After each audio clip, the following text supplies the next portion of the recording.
أعوذ بالله من الشيطان الرجيم بسم الله الرحمن الرحيم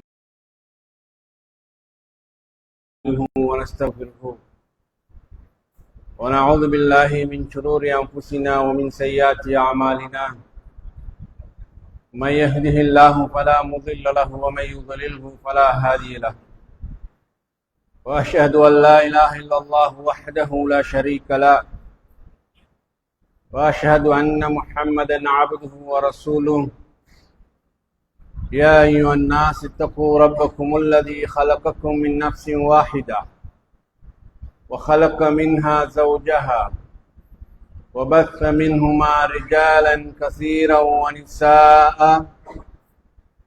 واتقوا الله الذي تساءلون به والأرحام إن الله كان عليكم رقيبا يا أيها الذين آمنوا اتقوا الله حق تقاته ولا تموتن إلا وأنتم مسلمون يا أيها الذين آمنوا اتقوا الله وقولوا قولا سديدا يصلح لكم أعمالكم ويغفر لكم ذنوبكم ومن يطع الله ورسوله فقد فاز فوزا عظيما أما بعد فإن أصدق الحديث كتاب الله وخير الهدي هدي محمد صلى الله عليه وسلم وشر الأمور محدثاتها وكل محدثة بدعة وكل بدعة ضلالة وكل ضلالة في النار. எல்லாம் வல்ல அல்லாஹ்வின் நல்லடியார்களே, அல்லாஹ்வுடைய கட்டளை ஏற்றவர்களாக ஜுமாவுடைய கடமையை நிறைவு செய்வதற்காக வேண்டி நாம் எல்லோரும் இந்த இடத்திலே ஒன்று குழுமி இருக்கிறோம். அன்புக்குரிய அல்லாஹ்வின் நல்லடியார்களே, அல்லாஹ் ரப்புல் ஆலமீன் மனித சமுதாயத்துக்கு மிக சிறந்த ஒரு வாழ்க்கை வழியை அவன் காட்டி தந்திருக்கிறான். அந்த வாழ்க்கை வழிமுறை என்பது அல்லாஹுடனும் தொடர்பானது, மனிதர்களுடனும் தொடர்பானது ஒன்றாக இருந்து கொண்டிருக்கிறது.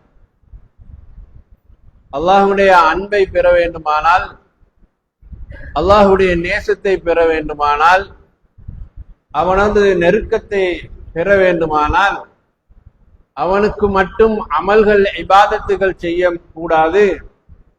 மனிதர்களோடு வாழுகின்ற அந்த வாழ்க்கையிலும் இபாதத் என்பது இருக்க வேண்டும் என்ற அழகான ஒரு வாழ்க்கை திட்டத்தை தான் நமக்கு அல்லாஹ் ரப்புல் ஆலமீன் தந்திருக்கிறான். பொதுவாக உலகத்தில் வாழக்கூடிய பல மனிதர்களை நாம் பார்க்கிற போது அவர்கள் தங்களுடைய கடவுளுடைய அன்பை பெறுவதற்காக வேண்டி, தான் நம்பிக்கை கொண்டிருக்கக்கூடிய ஒரு கொள்கையுடைய நிலையை உருவாக்குவதற்காக வேண்டி அவர்கள் அதற்காக தங்களே முழுமையாக அர்ப்பணிக்கிறார்கள். கடவுளுடைய உயர்ந்த அன்பு நமக்கு எப்படி கிடைக்கும் என்று சொன்னால், கடவுளுக்காகவே நம்மளை அர்ப்பணித்து விட வேண்டும். கடவுள் இருந்து நம்மளை பிரித்து வைக்க கூடாது. எப்போதும் கடவுளுக்காகவே நமது ஆன்மாவையும் நம்முடைய வாழ்வையும் நாம் சம்பாதிக்கக்கூடியவைகளையும் அனைத்தையும் ஒப்படைத்து விட வேண்டும் என்ற ஒரு நிலையில் வாழுகின்ற சமூகத்தையும் நாம் பார்க்கிறோம். அதற்காக வேண்டி அவர்கள் குடும்ப வாழ்க்கையிலிருந்து ஒதுங்கி விடுகிறார்கள், சமூக வாழ்க்கையிலிருந்து ஒதுங்கி விடுகிறார்கள், தங்களை சந்நியாசிகளாக மாற்றிக் கொள்கிறார்கள், தங்களை கடவுளுக்கு அர்ப்பணித்தவர்களாக ஆக்கிக் கொள்கிறார்கள். தங்களுக்கென்று தனியான ஒரு மடத்தையோ அல்லது ஒரு ஆசிரமத்தையோ அல்லது ஒரு மலையடிவாரத்தையோ மரத்தின் நிழலையோ அவர்கள் தெரிவு செய்கிறார்கள். குடும்பத்தோடு வாழ்ந்தால், சமூகத்தோடு வாழ்ந்தால் நம்முடைய ஆசா பாசங்களுக்கெல்லாம் நாம் இரையாகிவிட வேண்டும். நாம் அந்த வாழ்க்கைக்குள் மூழ்கி போனால் இறைவனுடைய சிந்தனை விட்டு நாம் அப்புறப்பட்டு விடுவோம். அப்படி அப்புறப்பட்டு விட்டால் இறைவன் நம்மளை தண்டிப்பான். எனவே நமக்கு அந்த வாழ்க்கை வேண்டாம். சதாவும் இறை சிந்தனையோடு வாழ வேண்டுமானால் நம்முடைய மொத்த வாழ்க்கையையும் இறைவனுக்காக அர்ப்பணித்து விடுவோம் என்று ஒதுங்குகின்றவர்கள் இந்த சமூகத்திலே இருப்பதை நாங்கள் பார்க்கிறோம். திருமண வாழ்க்கையை ஒதுக்கி விட்டார்கள். குடும்ப வாழ்க்கையை மேற்கொண்டு பிள்ளைகளோடு குழந்தைகளோடு சந்தோஷமாக வாழுகின்ற அந்த வாழ்க்கையும் ஒதுக்கி விட்டார்கள். சொத்துக்கள் இருந்தால் அதையும் இறைவனின் பெயரால் அவர்கள் பொதுவாக மொத்தமாகவே அர்ப்பணிக்கின்றார்கள். இப்படி இறைவனுடைய அன்பை பெறுவதற்காக வேண்டி அவர்கள் தங்களை முழுமையாக எல்லாவற்றிலுமே அர்ப்பணித்து விடுகிறார்கள். இஸ்லாம் நமக்கு எப்படி இறை அன்பையும் மனிதர்களுடைய அன்பையும் சேர்த்து நமக்கு சொல்கிறது என்றால், இந்த இரண்டு அடிப்படையையும் சேர்ந்து புரிந்து கொள்வதில் நாமளும் சில போது தவறிழைத்திருக்கிறோம். அப்படி தவறிழைத்த ஒரு சாரார் தான் சூபியாக்களாக போனார்கள். தங்களை சூபியாக்கள் என்று சொன்னார்களே, அவர்களும் இதிலே தவறிழைத்தவர்கள் தான். அவர்களும் சமுதாயத்தை விட்டு ஓரமானார்கள். பள்ளிவாசலுக்கு ஜமாத்தோடு வந்து தொழுவதை விட்டு ஓரமானார்கள். ஜும்மாவுக்கும் அவர்கள் சமூகம் அளிக்க மாட்டார்கள். இருந்த இடத்திலிருந்து மக்காவுக்கு போய் வந்ததாக சொல்லுகிறார்கள். சதாவும் இபாதத்திலே அவர்கள் இருக்கிறார்கள்.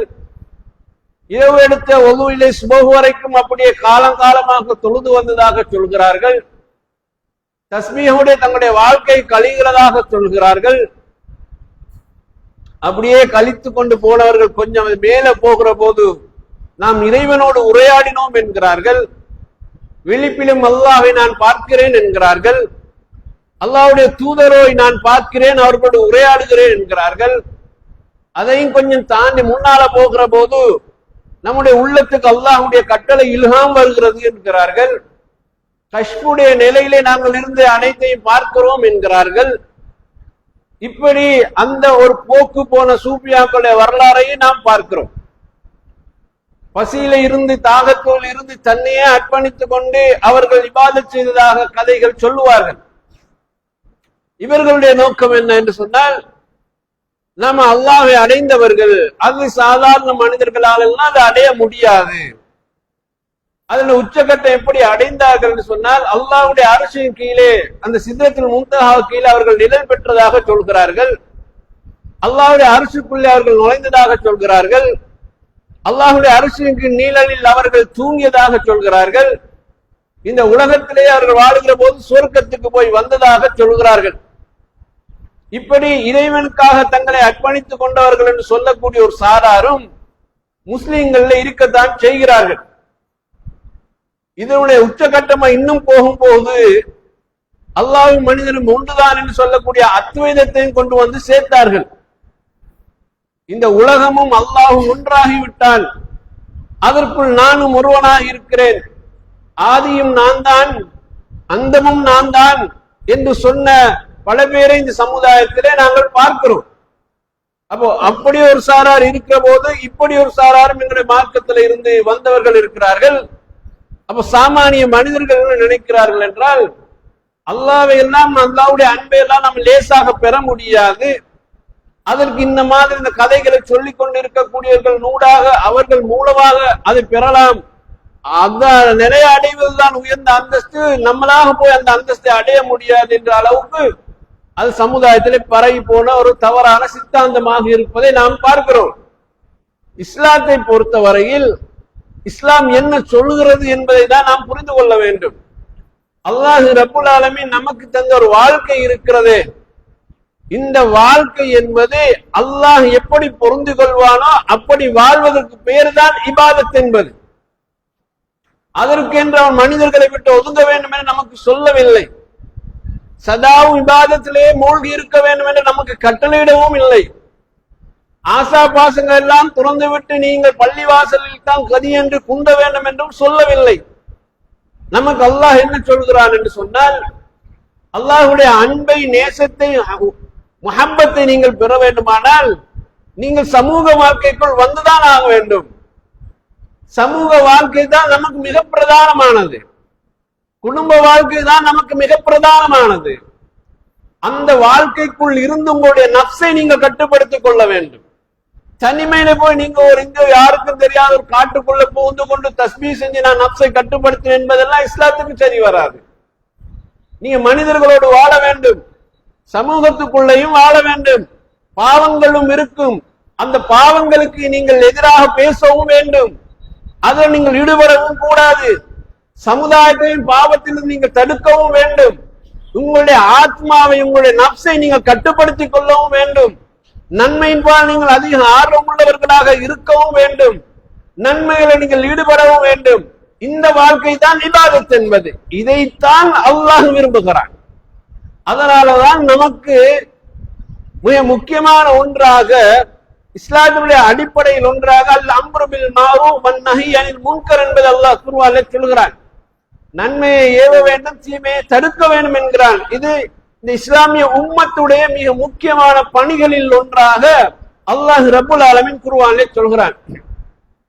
உண்மையிலே மனிதர்களை விட்டு ஒதுங்கி நமக்கு சொல்லப்பட்ட இபாதத்தோடு நாம் தனித்து வாழ்வதுதான் மார்க்கமாக இருக்குமாக இருந்தால், அதன் மூலமாக மட்டும்தான் அல்லாஹ்வுடைய நெருக்கத்தை தகர்ரு இலல்லாஹ் என்று சொல்லுகிறார்களே அதை பெறுவதாக இருந்தால், அதை முதலில் இறை தூதர் மூலமாக அல்லாஹ் இந்த உலகத்துக்கு நடைமுறைப்படுத்தி இருப்பான்.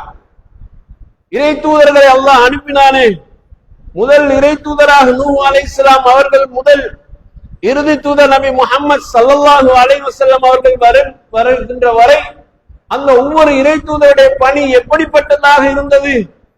அவர்கள் சமுதாயத்தை விட்டு ஒதுங்கி இருந்து தஸ்பீ செய்யுங்கள், தொழுகையில் ஈடுபடுங்கள், நோம்பு முடியுங்கள் அப்படின்னு சொல்லி ஒரு ஓரமாகி சமுதாயத்தில் அவர்கள் உட்கார்ந்து கொண்டு மக்களுக்கு அழைப்பு விடுத்தார்களா? அல்லது அந்த மக்களிடத்திலே போய் அங்கு காணப்படுகின்ற தப்புகளை, தவறுகளை, பாவங்களை கண்டித்து பிரச்சாரம் செய்தார்களா? அந்த பாவங்களை ஒரு பக்கம் கண்டித்ததோடு இறை வணக்கத்தில் ஈடுபட்டார்களா? அந்த பாவங்களுக்கு எதிராக மக்களிடத்தில் குரல் கொடுத்ததோடு தஸ்பீஹ்களில் ஈடுபட்டார்களா? தொழுகையில ஈடுபட்டார்களா? நோம்புகள் ஈடுபட்டார்களா? இந்த செய்தியை தான் நாம் கவனமாக புரிந்து கொள்ள வேண்டும். எல்லா இறை தூதர்களும் இந்த தாவத்துடைய பணியில ஈடுபட்டார்களே, எங்கள் எல்லோரையும் விட அல்லாஹ்வை மிக அஞ்சக்கூடியவர்கள் அவர்கள் தான். இந்த உலகத்திலே அல்லாஹ்வை மிக அஞ்சியவர்கள் என்று சொன்னால் முதல் இருப்பவர்கள் இறை தூதர்கள் தான். அவர்களை விட மனிதர்களில் அல்லாஹ்வை அஞ்சியவர்கள் யாரும் கிடையாது. அவர்களை விட அல்லாஹ்வை பயந்தவர்கள் யாரும் கிடையாது. அவர்களை விட அல்லாஹ்வை நெருங்கியவர்கள் யாரும் கிடையாது. ரசூலுல்லாஹி ஸல்லல்லாஹு அலைஹி வஸல்லம் அவர்களை விட அல்லாஹ்வை பயந்த ஒரு மனிதன் இந்த உலகத்தில் இருக்கிறாரா சகோதரர்களே? அல்லாஹ்வுடைய நேசத்தை பெறுவதை ரசூலுல்லாஹை விட வேறொரு மனிதன் இந்த உலகத்தில் இருக்கிறார்களா? அப்ப அல்லாஹ்வுடைய தூதருடைய பணி எப்படி இருந்தது? அவருடைய வாழ்க்கை எப்படி இருந்தது? அவர்கள் தொழுகையில் ஈடுபட்டார்கள், நோம்பு முடித்தார்கள், சதகாக்கள் கொடுத்தார்கள், சமூக பிரச்சனை என்றால் முன்னாலே வந்து நிற்கிறார்கள், சமுதாயத்திலே பாவங்கள் தலைவிரித்தாடுகிற போது மக்கள் மன்றத்திலே வந்து பகிரங்கமாக குரல் கொடுக்கிறார்கள், அல்லாஹ்வுக்கு இணை வைக்காதீர்கள் பிரச்சாரத்தை செய்கிறார்கள், பல கஷ்டங்களை அனுபவித்தார்கள், பல துன்பங்களுக்கு ஆளானார்கள், அவர்களை சால்வாயை போட்டு களத்தை நெருக்கி கொல்ல பார்த்தார்கள். அந்த சமுதாயம் காரி துப்பினார்கள், போகிற வழியில எல்லாம் முட்களை போட்டு துன்பம் கொடுத்தார்கள். அவர்களுடைய குடும்ப வாழ்க்கையில் அவர்கள் மனம் முடித்து கொடுத்த தன்னுடைய மகள்மார்கள், இவர்கள் இஸ்லாத்தை சொல்கிறார்கள் என்பதற்காக மகள்மார்களை கூட அவர்கள் தலாக்கு சொல்லி போனார்கள். எந்த ஒரு தகப்பனாலும் அதை தாங்க முடியாது தானே. நான் ஒரு மகளை, என்னுடைய மகளை ஒருவருக்கு மனம் முடித்து கொடுத்திருக்கிறேன், அதே நான் இஸ்லாமிய பிரச்சாரமும் செய்கிறேன், என்னுடைய பிரச்சாரத்துக்கு விரோதம் காட்டுவதற்காக வேண்டி மனமுடித்து கொடுத்த அந்த மகளை அந்த குடும்பத்தார் விவாகரத்து செய்வதால் தான் நமக்கு எவ்வளவு கவலை ஒன்று வரும். அபூ லஹபுடைய மகனுக்கு தான் ரசூலுல்லாஹ் தன்னுடைய மகளை மனமுடித்து கொடுத்தார்கள்.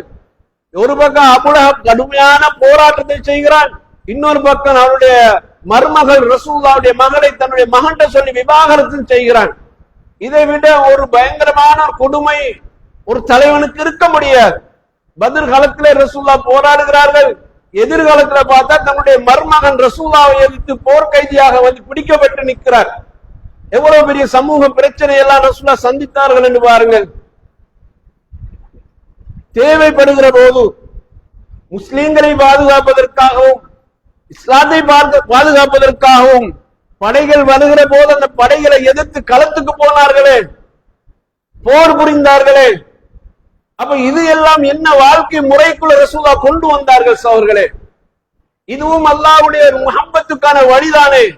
மக்கள் எல்லாம் அடிக்க வருகிற போது, மக்கள் எல்லாம் போராட்டத்துக்கு ஜிஹாதுக்கு வருகிற போது பள்ளியில குந்து தஸ்பீஹத்துல தான் இருந்தார்களா? வணக்கத்துல தான் முழுமையாக மூழ்கி கிடந்தார்களா? எல்லாத்தையும் பிரித்து பார்க்க வேண்டும் சகோதரர்களே, எல்லாத்தையும் பிரித்து பார்க்க வேண்டும். அப்படி ஒரு போராட்டம் வந்தால் அந்த போராட்டத்துக்கு போய் தான் ஆக வேண்டும். அதுவும் அல்லாஹ்வுடைய கட்டளை தான். தொழுகைக்குரிய நேரம் வந்தால் தொழுகைக்கு போக வேண்டும். அதுவும் அல்லாஹ்வுடைய கட்டளை தான்.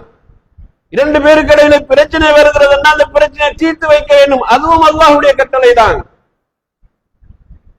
குர்ஆன் ஓதுகின்ற நேரம் வருகிற போது குர்ஆன் ஓத வேண்டும். அதுவும் அல்லாஹ்வுடைய கட்டளை தான். இப்படி எல்லாம் கலந்த வாழ்க்கை முறைதான் அல்லாஹ் விருப்பமானது. இந்த வாழ்க்கை முறைதான் அல்லாஹ் பொருந்தி கொண்ட வாழ்க்கை முறை. இதனை முதலில் முன்னின்று நடாத்தியவர்கள் தான் அல்லாஹ்வுடைய தூதர் நபி முஹம்மது ஸல்லல்லாஹு அலைஹி வஸல்லம். அவர்களிடத்தில் பயிற்சி பெற்ற சஹாபாக்கள் எவ்வளவு ஒரு உன்னதமான வாழ்க்கை இந்த சமுதாயத்துக்குள் அவர்கள் தந்துவிட்டு போனார்கள். ரசூல் ஸல்லல்லாஹு அலைஹி வஸல்லம் அவருடைய இரவு வணக்கத்தை 3 நபித்தோழர்கள் தெரிந்து கொள்கிறார்கள்.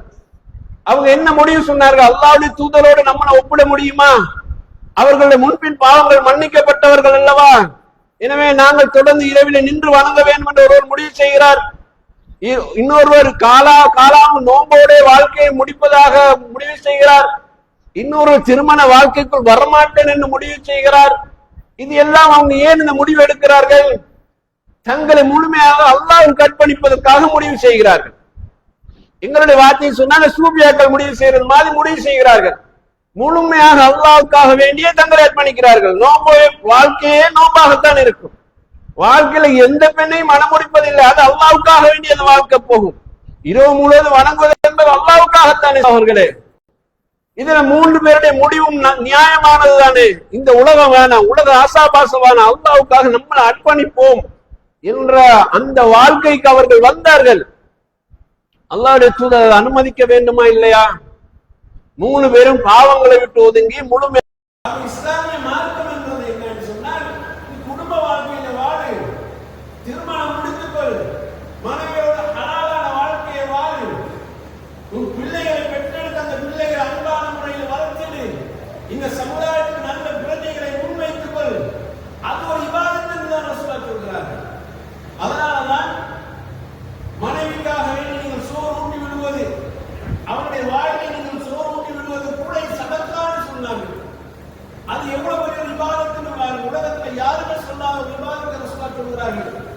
தன்னுடைய மனைவிக்காக கணவன் சோத்தை அல்லது சாப்பாட்டை உணவை அவன் ஊட்டி விடுகிறான். அது ஒரு விவாதத்தாக ரசூலுல்லாஹ் சொல்கிறார்கள். நன்மை தரக்கூடிய பலன் தரக்கூடிய காரியம் என்றார்கள். குழந்தைகளை வைத்து கொஞ்சுவது, முத்தமிடுவது, அவர்களுக்காக கால நேரங்களை ஒதுக்குவது ரசூலுல்லாஹ் சதக்காவாக நன்மையாக இபாதத்தாக காட்டினார்கள். இது எல்லாத்தையும் விட்டு போய் தனியாக இவருடைய அன்பை பெறலாம் என்றால் அந்த வாழ்க்கையே கிடையாது. அந்த வாழ்க்கை ரசூலுல்லாஹ் அனுமதிக்கவே கிடையாது. சோழர்களே, இஸ்லாமிய வாழ்க்கை என்பது மிக அர்த்தம் உள்ளது, மிக அழகானது. அல்லாஹ்வுக்கு அதுதான் உவப்பானது. அதனாலதான் குர்ஆனை நாம் படிக்கிற போது ஆன்மீக சொற்பொழிவுகள் அடங்கிய செய்திகள் மட்டும் அங்கு காண முடியாது. பொதுவாக எல்லா செய்திகளும் உள்ளடக்கிய ஒரு வேத நூலாக இருப்பதை நீங்கள் காண முடியும். ஆன்மீகம் என்ன? திக்ர் செய்வது, தொழுவது, இபாதத்தில் ஈடுபடுவதுதான் ஆன்மீகம். அப்ப மொத்த குர்ஆனிலே ஆயத்துகள் இதுல மட்டும்தான் அடங்கி இருக்கிறதா? குடும்ப வாழ்க்கை பற்றி அடங்கலையா? கணவன் மனைவி விவகாரம் பற்றி அடங்கலையா? தலாக் விவகாரம் அடங்கலையா? பிள்ளைக்கு பால் ஊட்டுவது பற்றி சொல்லப்படலையா? பிள்ளைக்கு ஒழுக்கம் கற்பித்து வளர்க்கிற முறை சொல்லப்படலையா? தாயும் தகப்பனோடு எப்படி அன்பாக பண்பாக நடக்க வேண்டும் என்று சொல்லப்படவில்லையா? அடுத்த வீட்டாருக்கு எப்படி உபகாரம் செய்ய வேண்டும் சொல்லப்படவில்லையா? முஸ்லீம் அல்லாத நண்பர்களோடு எப்படி நண்பர்களோடு வைத்துக் கொள்ள வேண்டும் என்று சொல்லப்படலையா? உங்களை எதிர்த்து வரக்கூடிய எதிராளிகளோடு எப்படி களத்தில் நீங்கள் நிற்க வேண்டும் என்பது பற்றி சொல்லப்படலையா? அவருக்கு எப்படி மன்னிப்பு வழங்கப்பட வேண்டும் என்று சொல்லப்படலையா? ஒரு ஒப்பந்தம் ஒன்று நடப்பதா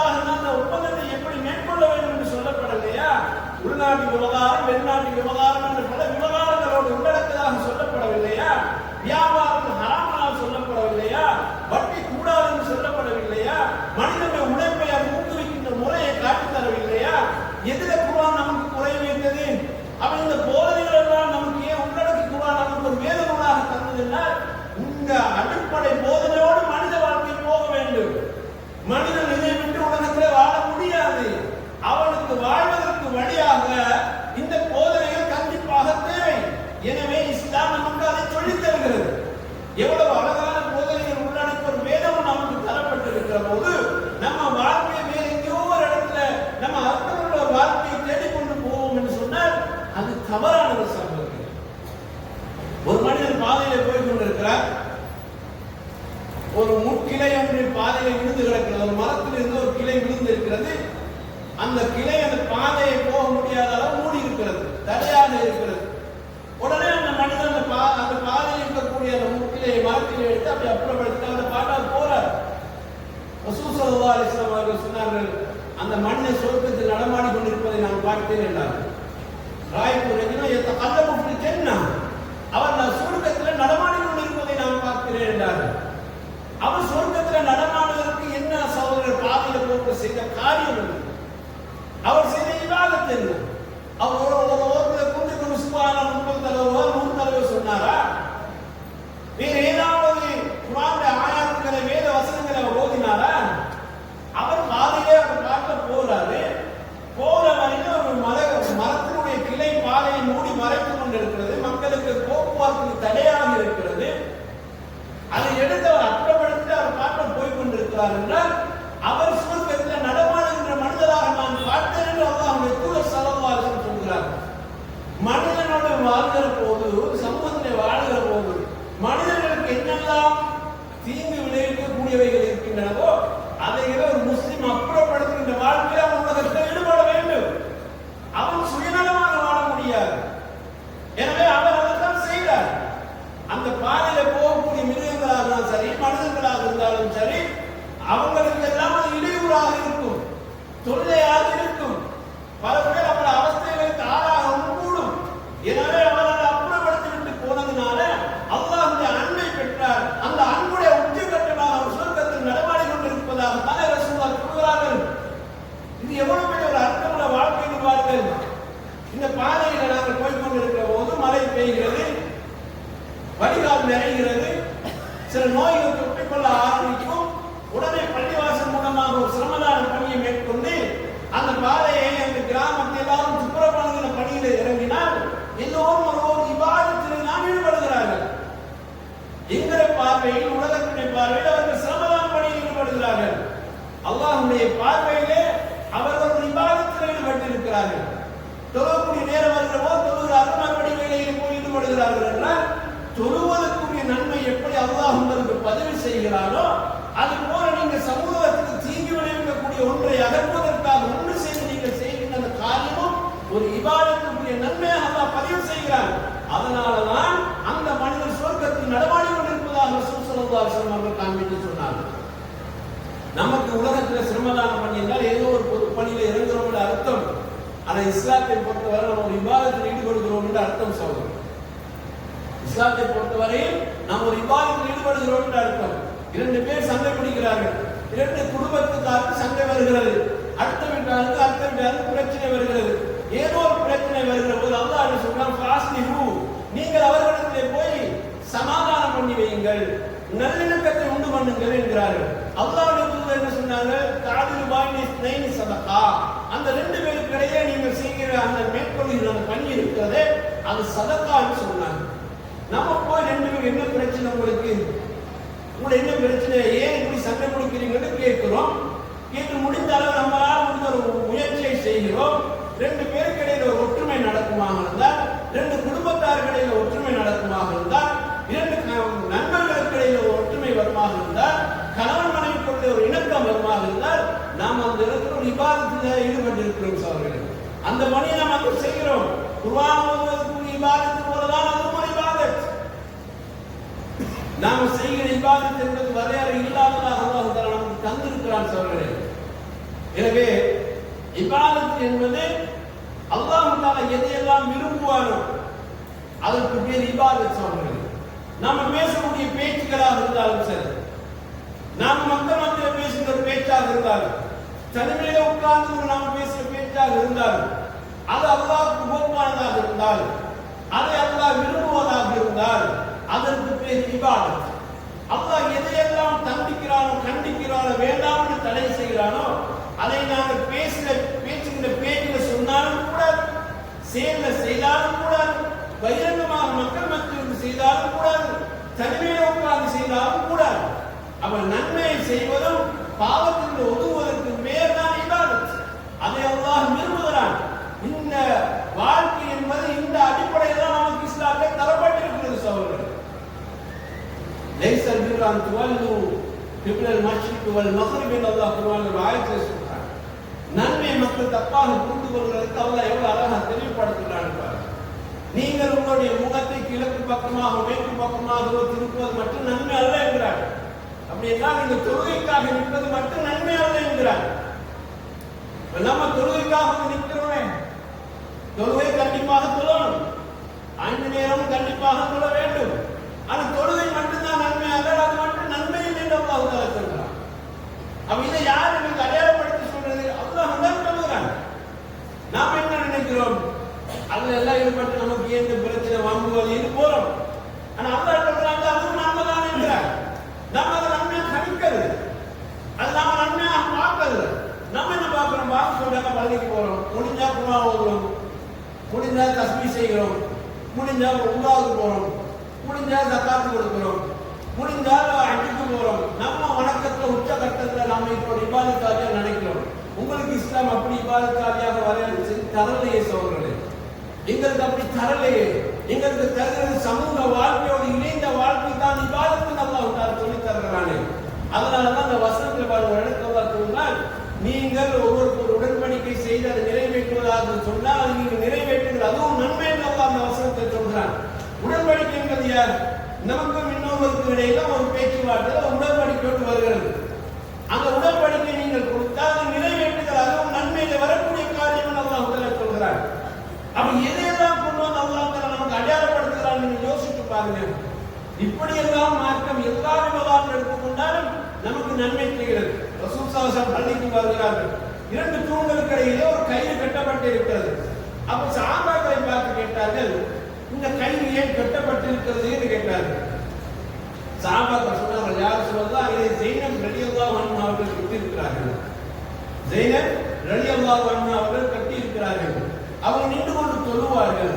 தொழும்போது அவர்கள் ஒரு அசதி சோர்வு ஏற்பட்டால் அந்த கயிற்றை பிடித்து அப்படியே தாங்கி பிடித்துக் கொண்டு நிற்பார்கள். பிறகு அந்த சோர்வு போனால் அந்த எழுந்து தொழுவார்கள். ரசூலுல்லாஹி ஸல்லல்லாஹு அலைஹி வஸல்லம் அவர்களுக்கு இந்த சஹாபாக்கள் விளக்கம் தொழுகிறார்கள். அவர் நல்ல காரியம் தானே. தொழுகைக்காக ஒரு சாமி பெண்மணி தன்னை முழுமையாக அர்ப்பணிக்கிறார். அவர் ரசூலுல்லாஹ் அங்கீகரித்தார்கள். உடனே சொன்னார், கயிற்றை அவிழ்த்து விடுங்கள் என்றார். கயிற்றை அவிழ்த்து விடுங்கள். உங்களில் ஒருவர் உற்சாகமாக இருக்கிற போது தொழுகை ஈடுபடட்டும். உங்களில் ஒருவர் உற்சாகமாக இருக்கிற போது தொழுகை ஈடுபடட்டும். அவருக்கு அசதியோ சோர்வோ ஏற்பட்டால் அவர் உட்கார்ந்து கொள்ளட்டும் என்று ஸல்லல்லாஹு அலைஹி வஸல்லம் சொன்னார்கள்.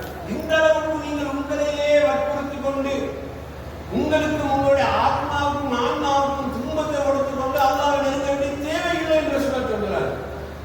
நாம் அல்லாஹ்வை நெருங்க வேண்டும், நம்மளே காயப்படுத்திக் கொள்ளணுமா? நம்மளே காயப்படுத்திக் கொண்டால் அல்லாஹ்வுக்கு விருப்பம் வருமா? அதைத்தான் அல்லாஹ் எதிர்பார்க்கிறார். இஸ்லாம் அப்படி ஒன்று கிடையவே கிடையாது என்று சொல்கிறார். அதனாலதான் ஒரு சஹாபியை பார்க்கிறார்கள், அவர் வெயிலே நிற்கிறார், மக்கள் எல்லோரும் அவரை பார்த்துக் கொண்டிருக்கிறார்கள். அல்லாஹ்வுடைய தூதர் கேட்டார்கள், ஏன் அவர் வெயிலே நிற்கிறார்? அல்லாஹ் அவர் நேர்ச்சை செய்திருக்கிறார். அவர் செய்த நேர்ச்சி என்ன? வெயிலில் நிற்பதாக நேர்ச்சி செய்திருக்கிறார். அதுவும் நோக்கு கொடுத்துக் கொண்டு நிற்பதாக நேர்ச்சி செய்திருக்கிறார். அப்படி நிற்கிற போது யார் வந்தாலும் பேச மாட்டேன் என்று நேர்ச்சி செய்திருக்கிறார். அல்லாஹ்வுடைய தூதர் சொன்னார்கள், அவர் நிலையில ஒரு உட்கார சொல்லுங்கள் என்றார். அவர் மக்களோடு பேச செய்யுங்கள் என்றார்கள். அவர் நோக்க முடித்துக் கொள்ளட்டும் என்றார்கள். வெயில நின்று அவர் யாரோடு பேசாமல் நோபாளியா இருந்தால் என்ன நடக்கும்? அவருக்கு சோர்வு ஏற்பட்டுவிடும். வெயில் கொண்டு தாங்க முடியுமா? மனிதன் கொஞ்சம் கொஞ்சமாக தன்னுடைய சக்தியை பலத்தை இழந்து அப்படியே சோர்வடைந்து அவன் மயக்கம் கீழே விழுந்து விடுவான். இதே அல்லாஹ் எதிர்பார்க்க அந்த மனிதத்திலே இந்த மனிதன் தன்னை கஷ்டப்படுத்திக் கொண்டு எனக்கு அன்பை பெற்று அதன் மூலமாக ஜன்னத்தை அடைய வேண்டும் என்று அல்லாஹ் நம்முடைய எதிர்பார்க்கிறான். அல்லாஹ் அதை விரும்புகிறார். அதனால தடுக்கிறார். வேண்டாம், நிழலுக்கு வாங்க என்றார். மக்களோடு பேசுங்க. நீங்க ஏன் மக்களோடு பேச மாட்டேன்றீங்க? சமூகத்தில் கலந்து கொள்ளுங்கள், பேசுங்கள், சுகத்துக்குங்கள், அதெல்லாம் கலந்து கொள்ள வேண்டிய மார்க்க நமக்கு கடமையாக்கி இருக்கிறதே சகோதரர்களே. அதனாலதான் உங்களுடைய சகோதர நோயாளியாக நோய் விசாரிக்க செல்கிற போது உங்களுக்கு கிடைக்கக்கூடிய நன்மை என்னென்றால் நீங்கள் சுவர்க்கத்திலே கனிகளை பறித்துக் கொண்டிருக்கின்ற அந்த நன்மை கிடைக்கிறது என்று சொன்னார்களே. அவன் நோயாளியான நோய் விசாரிக்க போங்க, ஒரு நோக்காளியான மையத்தை போய் பாருங்க, அவருடைய ஜனாசா தொழுகையிலே கலந்து கொள்ளுங்கள், அவருடைய நல்லடக்கத்திலே கலந்து கொள்ளுங்கள், அவருக்காக துஆ செய்யுங்கள் என்று சொன்னார்கள். சமூக வாழ்க்கை சகோதரர்களே, எவ்வளவு அர்த்தமுள்ள ஒரு வாழ்க்கையை நமக்கு இஸ்லாம் தந்திருக்கிறது. இதற்கு பேர் நாம் இபாதத் சகோதரர்களே. எனவே இந்த அடிப்படையை நாம் சரியாக புரிந்து கொள்ள வேண்டும். 24 மணித்தியாலங்களும் மனிதன் அல்லாஹ்வுக்கு விருப்பமான வார்த்தைகளை பேசுவதாக இருந்தால், அல்லாஹ்வுக்கும் அல்லாஹ்வுடைய ரசூலும் காட்டிய வழிமுறையில் அவன் வாழ்வதாக இருந்தால், அவன் 24 மணித்தியாலங்களும் இபாதத்தில் தான் ஈடுபட்டுள்ளான். அவன் 24 மணித்தியாலங்களும் அல்லாஹ்வுடைய நேசத்துக்குரிய மனிதனாக வாழ்கிறான். அதுதான் இஸ்லாம் நமக்கு அடிப்படையாக தந்திருக்கக்கூடிய வாழ்க்கை வழிமுறை. அந்த அடிப்படையை வாழ வல்ல ரஹ்மான் நம் அனைவரும் அருள் புரிவானாக. அக்கூலு கௌலி ஹாதா அஸ்தக்ஃபிருல்லாஹ் லி வ லக்கும் வ ஜமீஇல் முஸ்லிமீன் இன்னஹு கஃபூருர் ரஹீம்.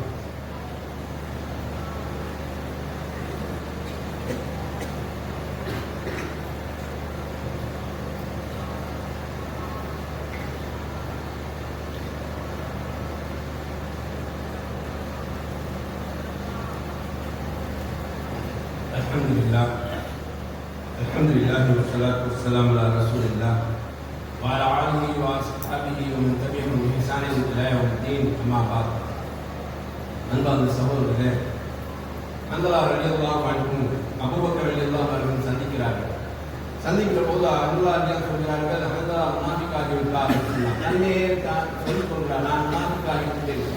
அபூபக்கர் ஆச்சரியத்தோடு கேட்கிறார்கள், என்ன அப்படி சொல்றீங்க? சஹாபாக்களை பொறுத்தவரையில் முனாஃபிக் என்ற வார்த்தை இருக்கிறது, அது குஃபுருடைய வார்த்தைக்கு சமமாகத்தான் அவர்கள் பார்த்தார்கள், பயந்தார்கள். ஒரு முனாஃபிக் என்று சொன்னா அவங்க பார்க்கிறவர் இஸ்லாத்துக்கு வெளியே போயிட்டாருன்னு தான் பார்ப்பாங்க. ஏன்னா ரசூலோட காலத்தை அப்படி முனாஃபிக் நிறைந்திருந்தார்.